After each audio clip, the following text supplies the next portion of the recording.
Captain Hyunwoo stared at the holographic map floating above his desk. The blue light made his gray skin look pale, even for a Velturan. He had been studying this same map for 3 months now, but tonight something felt different. Tonight, he finally understood what he was looking at. The galaxy spread out before him in perfect detail. Every star system was marked. Every trade route was mapped. Every planet that held life was clearly labeled with its species and population. But there was one section that remained gray and empty, one corner of the galaxy that simply said, "Human territory do not enter," in red letters. Hyunwoo had been a captain in the Galactic Confederation Navy for 20 years. He had visited most of the mapped worlds. He had fought pirates near the Outer Rim. He had escorted diplomats to peace talks between warring species, but he had never been to human space. No one had. Not for 300 years. The door to his cabin opened with a soft hiss. His first officer, Lieutenant Taemin, walked in. Taemin was young for his species, barely 50 years old. His insect-like eyes reflected the blue light from the map. "Captain, you asked to see me?" Taemin's voice buzzed slightly when he spoke. It was normal for his people, but it still made Hyunwoo feel uneasy sometimes. "Yes, sit down." Hyunwoo pointed to the chair across from his desk. "Tell me what you know about humans." Taemin's antennae twitched. This was a sign of confusion for his species. "Humans, sir? Not much. They live behind the quarantine zone. First contact went badly. The Confederation decided it was safer to keep them isolated. That's what everyone says. But I've been reading the old reports." Hyunwoo touched a control on his desk. The map changed, showing historical data from 3 centuries ago. The first contact reports are interesting. The hologram now showed ship positions from the first meeting between humans and the galaxy. There had been 12 Confederation vessels. They were big ships, built for war. The humans had sent 3 small craft. On paper, it should have been an easy victory for the Confederation. "What happened next?" Hyunwoo asked. Taemin studied the display. "The reports say the humans were aggressive. They attacked without warning. The Confederation was forced to retreat and establish the quarantine zone. That's the official story. But look at this." Hyunwoo pulled up another file. "This is Admiral Thekmore's private log from that battle." The text appeared in the air between them. Hyunwoo read it aloud. "Day 15 after first contact. The humans did not attack us, we attacked them. But somehow they were ready. They fought like they knew exactly what we would do. It was like fighting an enemy who could read our minds." Taemin's eyes grew wider. "That's not what I learned in school." "There's more." Hyunwoo continued reading. "The humans didn't fight to win. They fought to learn. Every time we used a new weapon, they adapted to it within minutes. Every time we changed tactics, they were already countering our moves. It was the most terrifying thing I have ever seen." The 2 officers sat in silence for a moment. Finally, Taemin spoke. "Why are you showing me this, Captain?" Hyunwoo closed the file and looked directly at his first officer. "Because I think we've been lied to. All of us. For 300 years. Across the galaxy, on a world called Nexus Prime, Dr. So Young was having similar thoughts. She worked at the Confederation Academy, teaching young aliens about different species. She was Corellian, a race that looked almost like humans but with slightly blue skin and larger eyes. So Young had spent years studying every species in the galaxy. Every species except one. There was no information about humans in the Academy's databases. No cultural studies, no biological data, no psychological profiles. It was as if someone had deliberately erased all knowledge about them. Tonight, she had broken into the restricted archives. What she found there made her hands shake. The earliest reports described humans as dangerously adaptive and strategically unpredictable. One report from a Zephyrian diplomat said, "They learn faster than any species we have encountered. Show them something once and they will improve upon it within days." But it was the final report that scared her the most. It was written by the same Admiral Thekmore that Captain Hyunwoo had been reading about. We have made a terrible mistake. We thought we were containing a threat, but I fear we have given our greatest enemy exactly what they needed: time to prepare. So Young printed the files and hid them in her bag. She had to think about what to do next. If these reports were true, then everything the galaxy believed about humans was wrong. Meanwhile, in human space, Commander Jiho was reading reports of his own, but his reports were very different from the ones the aliens had. Jiho stood in the command center of Defense Station Alpha, which orbited the planet New Sol. Through the large windows he could see the blue and green world below. It looked peaceful, but Jiho knew better. New Sol was one of humanity's most heavily defended worlds. "Sir, we have movement on the border sensors," reported Lieutenant Daun from her station. Daun was young, barely 25, but she was one of the best sensor operators in the fleet. "What kind of movement?" Jiho walked over to her station. "Alien. Ships, 3 of them. They're staying just outside our territory, but they're definitely scanning our defenses." Jiho nodded. This wasn't the first time. For the past year, alien ships had been testing their borders more frequently. The High Command believed it was only a matter of time before someone tried to cross into human space. "Any idea what species?" he asked. "The ship designs match Velteran patterns, sir. Probably a reconnaissance mission." Jiho thought about this. The Veltarans were known to be cautious. If they were sending scouts, it meant the Confederation was getting nervous about something. "Keep monitoring them. If they cross the border, alert me immediately." "Yes, sir." Jiho returned to his office and activated his secure communication system. Within minutes, he was connected to Admiral Minho on Earth. "Admiral, we have Veltaran scouts testing our border again." Minho's weathered face appeared on the screen. The old admiral had been preparing for this day his entire career. "How many ships?" 3. "They're staying outside our territory, but they're definitely gathering intelligence." "Any signs they're planning to cross?" "Not yet, but I think it's only a matter of time." Minho was quiet for a moment, then he spoke. "Commander, I want you to activate Defense Protocol 7. It's time to let them know we're watching." Jiho felt his heart beat faster. Defense Protocol 7 hadn't been used in 50 years. "Are you sure, sir?" 300 years, Jiho. We've been waiting 300 years for this moment. I think it's time to remind the galaxy that we're still here." The communication ended, and Jiho began entering commands into his console. Within minutes, every human ship in the border region would know that things were about to change. In his quarters that night, Jiho looked out at the stars and wondered what the aliens would do when they realized the truth. Humanity had never been contained. They had been preparing. And now, after 3 centuries of isolation, they were ready for whatever came next. The galaxy was about to learn that some barriers were meant to be broken. Captain Hyunwoo made his decision 3 days after reading Admiral Thekmore's private logs. He would cross into human space himself and learn the truth. It was against every regulation in the Confederation Navy, but he no longer cared about regulations. His ship, the Starwind, was a medium-sized exploration vessel. It carried a crew of 30 aliens from 6 different species. Most importantly, it was fast and equipped with the latest sensors. If they needed to run, they could. "Are you certain about this, Captain?" asked Lieutenant Taemin as they approached the border. The insect officer's antennae were twitching rapidly, showing his nervousness.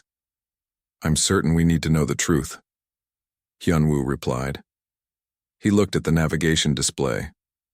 They were now less than 1 light hour from human territory. "All stations, prepare for border crossing." Commander Da-un, the crystalline communications officer, spoke from her station. "Captain, I'm detecting some unusual energy readings from inside human space." "What kind of readings?" "I'm not sure. The patterns don't match anything in our database. It's like they're using technology we've never seen before." Hyunwoo felt a chill run down his spine. "Can you tell how many ships are in there?" "That's the strange part, sir. I'm reading energy signatures from hundreds of ships, but I can't get a clear lock on any of them. It's like they're somehow hiding their exact positions." The captain took a deep breath. "Take us across the border." The star wind moved forward, crossing the invisible line that had separated human space from the rest of the galaxy for 300 years. For a moment, nothing happened. Then their sensors exploded with activity. "Captain," Da-Un shouted, "we're being scanned by multiple sources. I count at least 20 different sensor beams hitting us." "Raise shields," Hyun-Woo ordered. "Sir." "Incoming transmission," reported Ensign Woo Jin at the communication station. Woo Jin was young and nervous, but he was good at his job. "Put it through." The main screen flickered and showed the face of a human. Hyun-Woo had never seen a human before, except in old historical images. This one was young, maybe 30 years old by human standards. He had short black hair and dark eyes. What surprised Hyun-Woo was that the human was smiling. "Confederation vessel Starwind, this is Lieutenant Woo Jin of the human patrol ship Guardian. Welcome to human space. We've been expecting you."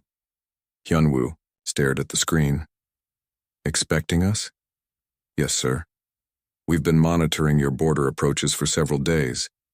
We figured someone would eventually work up the courage to cross over. My orders are to escort you to New Seoul for a proper welcome."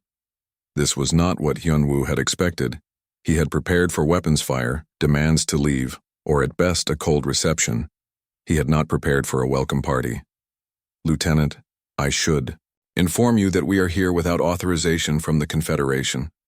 Our presence might be considered an act of aggression." The human's smile grew wider.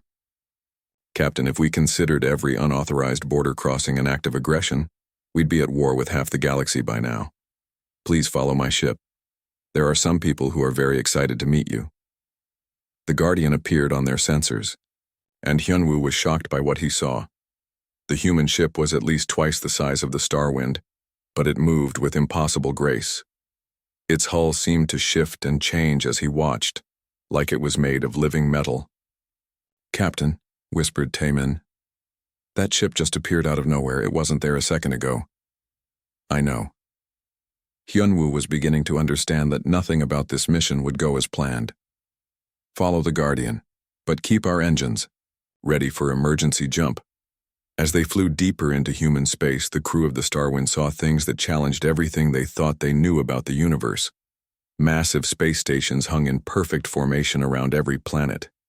Each station was the size of a small moon, but they moved like dancers in a carefully planned performance. "How is that possible?" asked Taemin, staring at a station that seemed to be spinning in 3 different directions at once.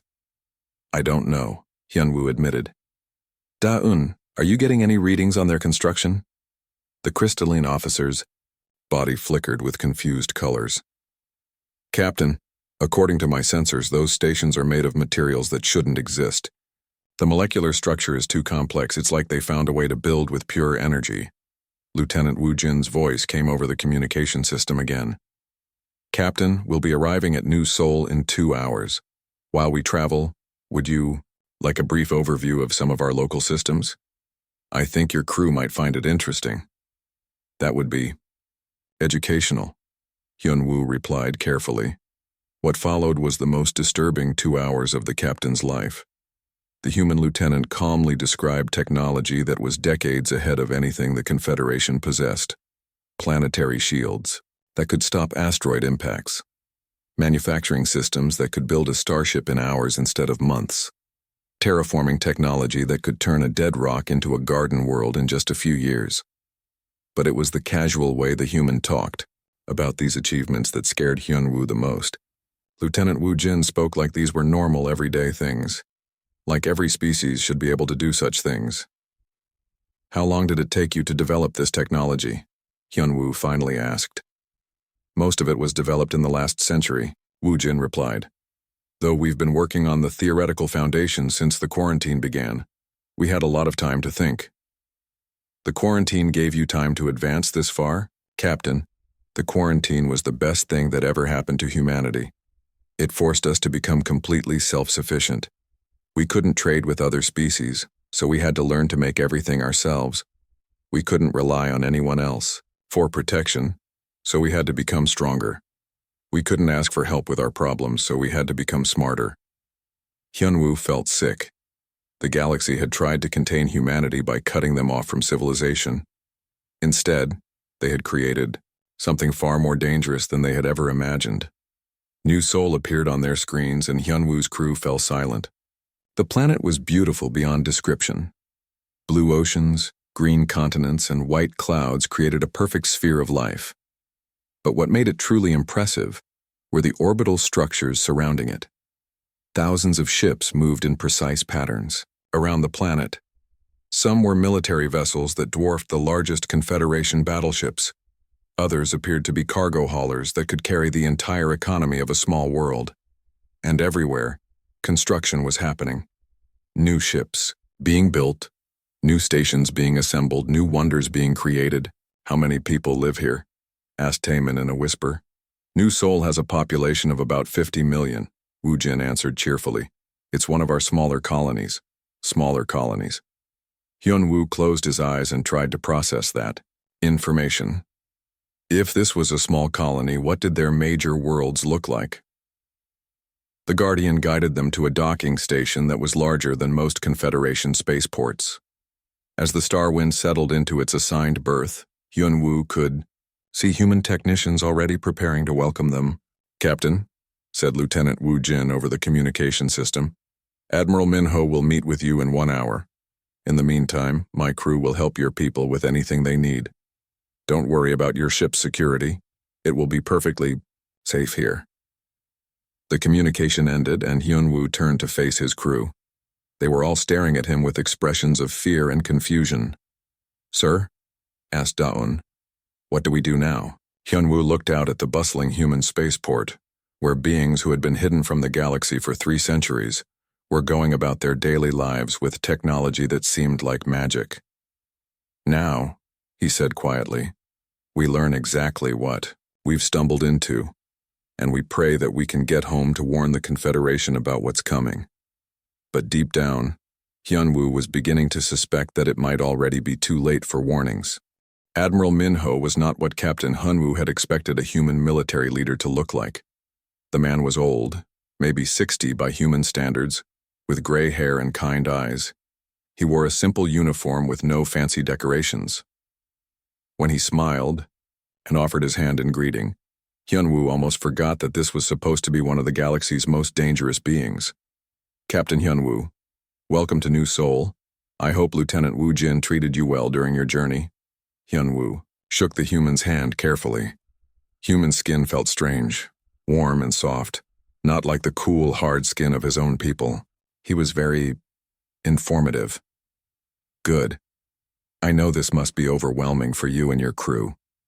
You're the first non-humans to visit our space in 300 years. We want to make sure you understand what you're seeing. They were standing in the Admiral's office, which had large windows overlooking the planet below. Hyunwoo could see cities that stretched for hundreds of kilometers, connected by transport systems that moved faster than most spacecraft. Admiral, I have to ask, why are you being so friendly? According to our records, first contact between our peoples didn't go well. Minho's expression became more serious. Captain, we've had 3 centuries to think about that first meeting. We've studied your people, your culture, your history. We know that the Confederation attacked us because you were afraid. Fear makes people do stupid things. We don't want to repeat those mistakes. You've studied us? How? We've been watching the galaxy for a long time, Captain. We know more about the Confederation than you might think. But that's a conversation for later. Right now, I want to show you something that will help you understand what humanity has become. The Admiral led Hyunwoo and his senior officers to a transport pod that moved through the station at incredible speed. Within minutes, they arrived at what Minho called the Development Center. Chief Engineer Sung Ho met them at the entrance. He was younger than the Admiral, maybe 40 years old, with the kind of intense eyes that Hyunwoo associated with brilliant scientists. Captain, your ship is interesting, Sung Ho said without any greeting. Veltaran design, but with modifications from at least 3 other species. You've been working on it for a while. Hyunwoo blinked in surprise. How do you know that? We scanned it when you docked. Don't worry, we didn't damage anything. But we did notice some problems with your energy systems. Would you like us to fix them? Fix them? What kind of problems? Sung-ho pulled out a small device that projected a holographic image of the star wind. Your power coupling on Deck 3 is running at only 60% efficiency. Your shield generators are using an outdated harmonic frequency that makes them vulnerable to certain types of weapons. And your life support system has a small leak that will become dangerous in about 6 months.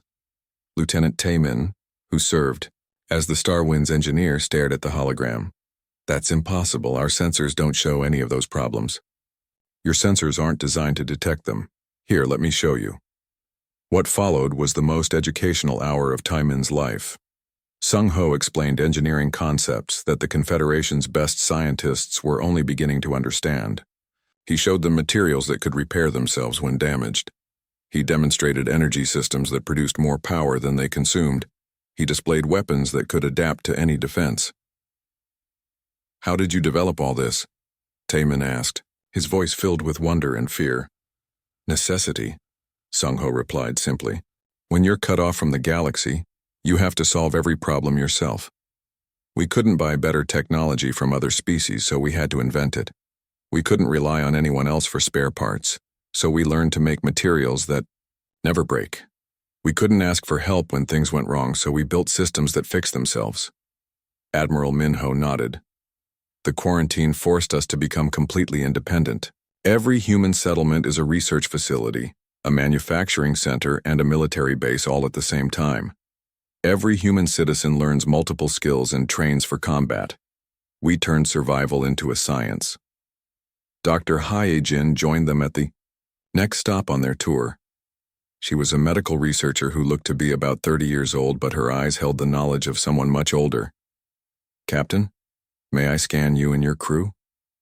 It would help us understand your biology better." Hyunwoo was hesitant, but he agreed. Dr. Hyejin used devices that seemed to look right through their bodies without causing any discomfort. "Fascinating," she said after a few minutes. "Your species has excellent natural defenses against disease, but your bones are quite fragile compared to human standards, and your reaction time is about 40% slower than ours." "Slower than yours?" asked Hyunwoo. "Oh yes. Humans have been genetically improving ourselves for the past 2 centuries. We had to. Space is dangerous, and we needed to adapt to survive in it." She led them to another room where Captain Jinwoo was waiting. Hyunwoo had thought Admiral Minho looked normal for a human, but Captain Jinwoo was clearly different. He was tall and moved with perfect grace. His eyes seemed to track everything around him at once. When he spoke, his voice carried a confidence that made Hyunwoo feel like a child. "Captain Hyunwoo, it's an honor to meet you. I represent humanity's deep space fleet." "Deep space fleet?" "Ships that operate beyond our normal borders. We've been exploring the galaxy for over a century, mapping systems, studying civilizations, preparing for the day when we would rejoin galactic society." Hyunwoo felt cold. "You've been exploring beyond your territory?" "Of course. The quarantine only prevented official contact. It didn't stop us from learning about our neighbors." Jinwoo gestured to a wall display that showed star charts. But these weren't just any star charts. They showed Confederation space in perfect detail. Every military base, every trade route, every planetary defense system was marked and labeled. "We know about the Veltaran 3rd Fleet Station near the Rigel system," Jinwoo continued casually. "We know about the Zephyrian mining operations in the Outer Rim. We know about the political problems between the Draconian Empire and the Hive Worlds. We know about the new alliance between the Crystal Beings and the Energy Collective." Lieutenant Daun, the crystalline communications officer, made a sound like breaking glass. It was how her people expressed extreme shock. "You've been spying on us for a century?" "We prefer to call it staying informed," said Admiral Minho with a slight smile. "We needed to understand the galaxy we would eventually have to deal with." General Subin arrived to give them the final part of their tour.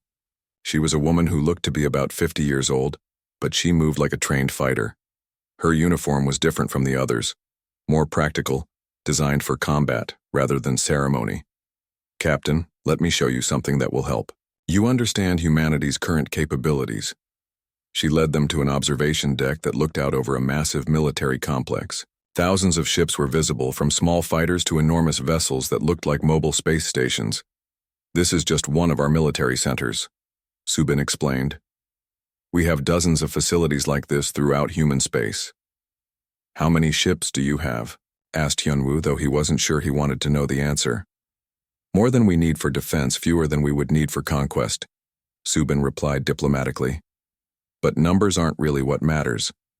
What matters is capability, Ikao activated a display that showed a human fighter craft.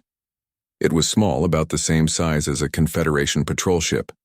This single fighter carries more firepower than most Confederation cruisers. It can repair itself if damaged. It can operate for months without returning to base. And it's piloted by a human whose reflexes and tactical thinking have been enhanced to superhuman levels. Hyunwoo stared at the display. How many of these do you have? Enough, Subin said simply. As they returned to Admiral Minho's office, Hyunwoo's mind was reeling. Everything he had seen challenged his understanding of what was possible. The humans hadn't just survived their isolation, they had used it to become something the galaxy had never seen before. Admiral, he said finally, why are you showing us all this? Why reveal your capabilities to strangers? Minho looked out at the stars visible through his office windows. Because, Captain, the time for hiding is over. Humanity has spent 3 centuries preparing for this moment. We're ready to rejoin galactic civilization. The question is whether galactic civilization is ready for us. And if it isn't, the Admiral's expression grew serious. Then we'll do what humans have always done, Captain. We'll adapt, we'll overcome, and we'll survive. The only question is whether we'll do it as friends or as something else entirely. Hyunwoo looked around the room at the humans who had welcomed him so warmly, and he realized that he was looking at the most dangerous beings in the galaxy. Not because they were violent or cruel, but because they had turned 3 centuries of isolation into 3 centuries of preparation. The galaxy was about to change, and he wasn't sure anyone was ready for what was coming. The Galactic Confederation Council chamber had never been so crowded.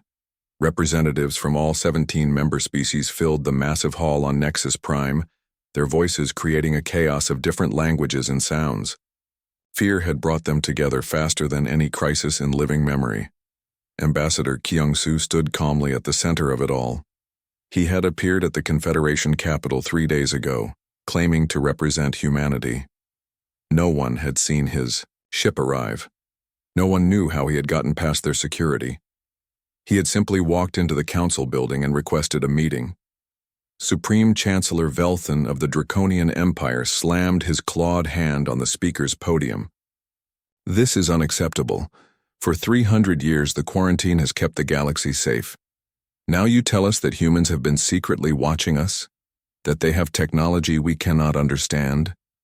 This is exactly why they were contained in the first place. The dragon-like being's words caused a wave of agreement from many representatives. But Ambassador Kyung-soo remained perfectly calm.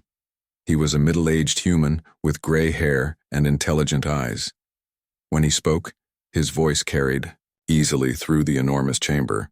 Chancellor Velthan, with respect, humanity was never contained. We were isolated. There is a difference. You built walls to keep us in, but walls work both ways. They also kept you out of the future we were building. Queen Mind Zarthek of the Hive Worlds spoke next. When the insect ruler communicated, her thoughts appeared as text on displays throughout the chamber.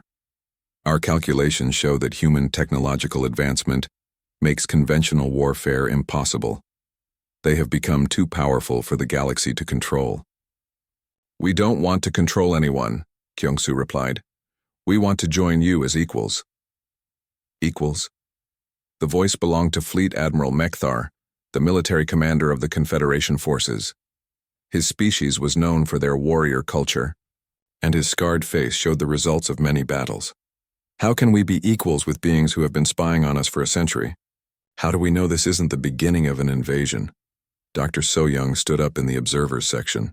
She had been invited to the council session because of her research into human history. Admiral, I've studied the old records. In every conflict between humans and other species, the humans could have won completely, but they chose not to. Even in the first contact incident 300 years ago, they were holding back. Holding back? Chancellor Velthan's eyes glowed with anger. They killed thousands of our people. Actually, said Kyung-soo quietly, we killed about 300 Confederation personnel in that first battle. Your forces killed over 2,000 humans. We were defending ourselves, but we were also trying not to escalate the conflict. We failed. The chamber fell silent. Captain Hyunwoo, who had returned from human space 2 days ago, stood up to speak. I've been to human space. I've seen what they've built. If they wanted to invade us, they could have done it decades ago. They don't want conquest. They want partnership. Partnership with beings who have hidden their true nature for 3 centuries, asked Princess Lyra of the Crystal Collective. Her body flickered with colors that showed her distrust. How do we know we can trust them? Ambassador Kyung-soo activated a holographic display that showed the galaxy as humans saw it. The image was incredibly detailed, showing things that even the Confederation's best intelligence services didn't know about. Your Highness, we know about the Crystal Collective's secret mining operations in the Forbidden Zone. We know about the Draconian Empire's illegal weapons research. We know about the energy being experiments that the Stellar Collective thinks are classified. We know about all of your secrets, and we've never used any of that information against you. The representatives began talking among themselves, their voices getting louder and more panicked. President Drakmore of the Trade Federation called for order. Ambassador, what exactly does humanity want from us? We want what every intelligent species wants, the chance to grow, to learn, to explore the universe. We want to share what we've discovered with others who might benefit from it. We want to work together to face the challenges that none of us can handle alone. What challenges? Asked Chancellor Velthan suspiciously. Kyung-soo's expression became more serious. Chancellor, your own astronomers have detected unusual energy readings from beyond the galactic rim. Something is out there, something that makes our little territorial disputes seem very small. Humanity has been preparing for many possibilities, including contact with civilizations from other galaxies. This caused an even bigger stir in the chamber. The idea of threats from outside their galaxy had been discussed in secret by military leaders, but never publicly acknowledged. Admiral Mekthar leaned forward in his seat. You're saying that humans have been preparing for extragalactic invasion? Among other things, yes. Our technology, our military training, our genetic improvements, they're all designed to help humanity survive in a universe that may be much more dangerous than we realized. Dr. So-young spoke up again. That would explain their development pattern. They weren't just preparing to rejoin the galaxy. They were preparing to defend it. Queen Mind Zarthek's message appeared on the displays. If this is true, then human isolation may have been beneficial for all species. They have become our advanced guard against unknown threats, but not everyone was convinced. Senator Vexitar of the Outer Rim Alliance stood up angrily. This could all be lies designed to make us lower our guard. How do we know they're not the threat they're warning us about? Ambassador Kyung-soo nodded understanding. Senator, that's a fair question. Let me offer you a proposal. Send inspection teams to human space. See our worlds, our technology, our people. Judge for yourselves whether we represent a threat or an opportunity. And if we decide you are a threat? Asked Chancellor Velthan. Kyung-soo was quiet for a long moment. When he spoke, his words carried the weight of 3 centuries of human preparation. Then, Chancellor, you will discover that the galaxy is not large enough to contain humanity forever. We would prefer to work with you, but we will not be imprisoned again. The quarantine is over, whether the Council agrees or not. The chamber erupted in chaos. Some representatives demanded immediate military action. Others called for negotiations. A few suggested abandoning this galaxy entirely, rather than facing humanity's unknown capabilities. Admiral Mekthar stood up and raised his hand for silence. Ambassador, you're asking us to trust a species that we've feared for 3 centuries. You're asking us to believe that humanity's intentions are peaceful, despite their obvious military superiority. Why should we take that risk? Because, Admiral, the alternative is to waste time and resources on a conflict that neither side can truly win. We could destroy your current civilization, but we cannot destroy the spirit that built it. You could try to attack our worlds, but you would only succeed in proving that we were right to remain isolated. Captain Hyunwoo stood up again. May I say something? The council leader nodded. I've walked through human cities. I've talked to their people. I've seen their children playing in parks that used to be lifeless rocks. They didn't build a military empire in their isolation. They built a civilization. Yes, they can defend themselves, but what they really want is to share what they've learned with others. Princess Lyra's color shifted to show curiosity rather than fear. What exactly have they learned? Ambassador Kyung-soo smiled for the first time since entering the chamber. We've learned how to turn dead worlds into gardens in just a few years. We've learned how to heal injuries that your doctors consider impossible to treat. We've learned how to build ships that can travel between galaxies. We've learned how to face the unknown without letting fear control our decisions. And you would share this knowledge? Asked Dr. So Young. With those who are ready for it, yes. But more importantly, we want to learn from you. Humanity spent 3 centuries developing in isolation. We gained much, but we also lost something. The diversity of thought that comes from working with different species, we want that back. The debate continued for hours, but gradually the tone changed from panic to possibility. The idea of human partnership began to seem less like a threat and more like an opportunity. Finally, Council Leader Mordak called for a preliminary vote. All those in favor of opening formal diplomatic relations with humanity indicate now. Lao. Result was closer than expected, but the motion passed. As the representatives began to file out of the chamber, Ambassador Kyung-soo remained behind to speak with those who were willing to listen. Captain Hyunwoo approached him. Ambassador, what happens now? Now, Captain, we find out if 2 civilizations that have spent 3 centuries apart can learn to work together. It won't be easy, but it might be the most important thing any of us ever do. Outside the council chamber, the galaxy was already beginning to change. Some worlds prepared for war, others prepared for wonder, but all of them prepared for a future that would be very different from the past 300 years. 6 months after Ambassador Kyung-soo's appearance at the Confederation Council, the galaxy had divided into 3 groups.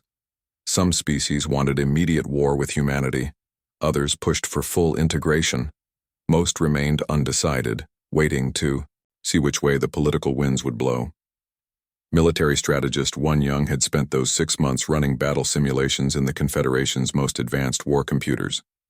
Every scenario ended the same way: total human victory within weeks, sometimes days.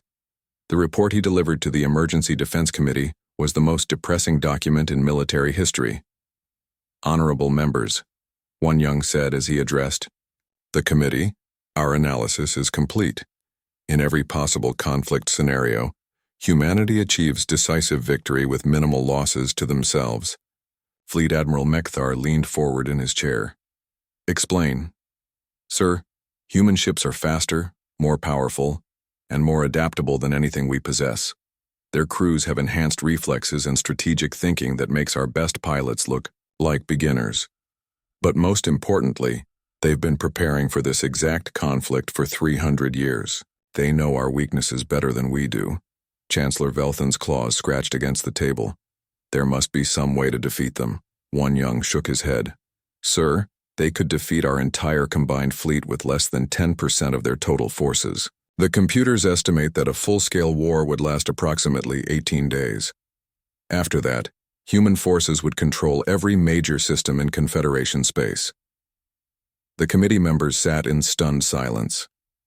Finally, Queen Mind Zarthek's message appeared on the displays.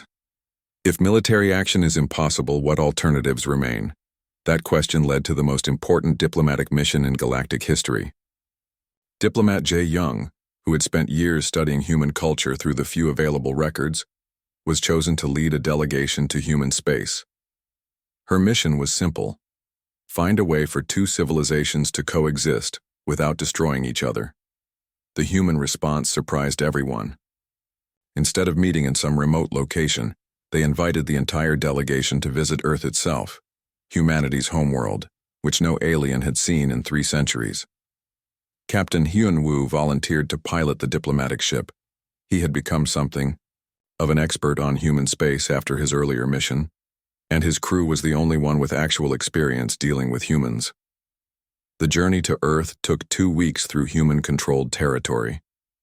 Every day brought new surprises. Human space wasn't just more advanced than expected. It was more populated. Worlds that the Confederation thought were empty turned out to be thriving colonies with millions of inhabitants. How did they expand so quickly? Asked Lieutenant Taman as they passed another bustling human world. They didn't expand quickly, replied Captain Hunwoo. They've been expanding for 3 centuries. We just never noticed because we weren't looking. Dr. So Young, who had been invited to join the diplomatic mission because of her research, studied the data they collected during the journey. Captain, I think I understand what happened. The quarantine didn't stop human expansion. It made it invisible. They spread throughout this entire region of the galaxy, but they did it quietly, one world at a time. Earth itself was unlike anything the aliens had imagined. From space, it looked like a perfect blue and green jewel. But as they got closer, they could see the orbital structures that surrounded it. Massive stations that looked like small cities floating in space. President. Boram met them at the orbital port. She was a woman in her 50s with kind eyes and a warm smile, but diplomat Jae Young could sense the intelligence and strength beneath her friendly manner. Welcome to Earth, President Boram said as they docked. You're the first non-human visitors we've had here in 300 years. We want to make sure this visit goes better than the last one. The tour of Earth took 3 days. The delegation saw cities that stretched to the horizons, connected by transport systems that could move people across continents in minutes. They saw farms that produced enough food to feed billions of people using only a fraction of the planet's surface. They saw research centers where humans were developing technology that seemed like magic. But what impressed Jae Young the most were the people themselves. Everywhere they went, humans stopped what they were doing to wave at the alien visitors. Children drew pictures for them. Adults asked curious but friendly questions about their homeworlds. These weren't the dangerous beings that the galaxy had feared for 3 centuries. They were just people who had been living their lives in isolation. On the second day, they met with Senator Tae Ho, who would represent humanity in any formal negotiations. He was a man in his 40s with the calm confidence that seemed common among human leaders. Diplomat Jae Young, let me be direct with you. Humanity is ready to rejoin galactic civilization, but we're not willing to go back into isolation. The quarantine is over, whether the Confederation likes it or not. Senator, our people are afraid. Your technology, your military capabilities, they make us feel helpless. Tae-ho nodded understanding. I know, but fear has already cost us 3 centuries of cooperation. Let's not let it cost us more. What are you proposing? Gradual integration. We share our medical technology first. Treatments for diseases that have killed billions throughout the galaxy. Then our agricultural methods. Ways to feed growing populations without destroying planets. Then our educational systems. Ways to help every species reach their full potential. And your military technology? That comes last, and only to those who prove they can be trusted with it. But Diplomat Jae Young, we're also willing to help defend the galaxy against threats that none of us can face alone. On the 3rd day, they witnessed something that changed everything.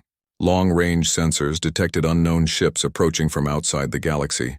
Exactly the kind of extragalactic threat that humans had been preparing for. Admiral Dextor of the Confederation fleet, who had joined the delegation, watched as human ships moved to intercept the unknown vessels. How many ships are they sending? 12, replied President Boram calmly. Only 12? Our scouts counted at least 50 incoming ships. Admiral, you're thinking like this is a traditional military engagement. Humans don't fight traditional battles anymore. What followed was unlike any space battle in recorded history. The human ships didn't attack the intruders directly. Instead, they used weapons that somehow convinced the alien ships to shut down their own systems. Within hours, the entire invasion fleet was captured intact, their crews unharmed but completely helpless. How did you do that? asked Admiral Dextor in amazement. Captain Jin Woo, who had commanded the human response, smiled. We convinced their computers that continuing to fight would result in their own destruction, while surrendering would result in their survival and freedom. Most intelligent beings choose survival when given a real choice. That evening, President Boram called a meeting with the entire delegation. You've seen our worlds, our people, and our capabilities. You've seen how we handle threats from outside the galaxy. Now you have a choice to make. You can continue to fear us and waste time and resources on a conflict that benefits no one.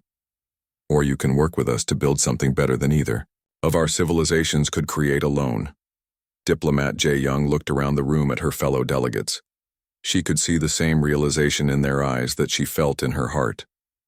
Humanity wasn't the galaxy's greatest threat. They might be its greatest hope. President Boram, what would integration look like in practical terms? We start small. Joint research projects, cultural exchanges, trade agreements that benefit everyone. We work together on problems that affect multiple species. Over time, as trust builds, we expand cooperation into new areas. And if some species refuse to cooperate, then they remain free to make that choice. But they also remain free to change their minds when they see the benefits that cooperation brings to others. The delegation returned to Confederation space with a proposal that would reshape the galaxy. The debate in the council chamber lasted for days, but the outcome was no longer in doubt. The evidence was too clear and the benefits too obvious. Captain Hyun-woo and Commander Ji-ho stood together on the bridge of humanity's first official diplomatic vessel as it prepared to visit every Confederation world. Behind them, the galaxy map updated itself for the first time in 3 centuries, where once there had been a gray void labeled, "Human Territory Do Not Enter," now stretched an expanse marked simply, "Human Federation, New Routes Available." "Do you think this will work?" asked Ji-ho. Hyun-woo looked out at the stars that no longer seemed divided by invisible barriers. "I think we're about to find out what 2 civilizations can accomplish when they stop fearing each other and start working together." The quarantine was over. The real adventure was just beginning. Across the galaxy, worlds that had spent centuries in isolation from each other began to reach out. Human colony ships departed for new worlds, carrying not just settlers, but teachers who could share 3 centuries of hard-won knowledge. Confederation vessels began exploring regions of space that had been forbidden for longer than anyone could remember, and in the deep space between galaxies, automated probes launched by human scientists began their long journey toward distant stars.